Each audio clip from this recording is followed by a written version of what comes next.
Elevate yourself to such heights that even before destiny decides, God Himself asks, what is it that you desire?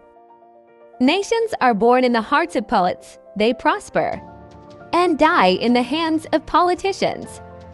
The ultimate aim of the ego is not to see something, but to be something. People who have no hold over their process of thinking are likely to be ruined by liberty of thought. Words without power is mere philosophy. Art is a revolt against fate.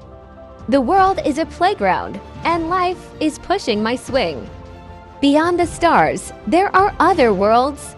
For 1,000 years, the narcissus has been lamenting its blindness. In the nature of man, there is a secret hidden from every creature. That is man himself. If someone seems to approach, it feels as if she passed on the street. Devotion precedes God, and after devotion, God is worship. Change your nature, and even the stars will support you. Elevate yourself to such a degree that even God inquires, what is your desire? To live. Two things are essential: self-confidence and trust in others.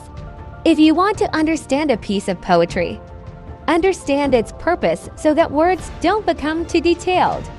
Elevate yourself to such heights that even before destiny decides, God Himself asks, what is it that you desire? Every creature is sold at a price, only man is not. Everyone is poor, only the desire for wealth is different.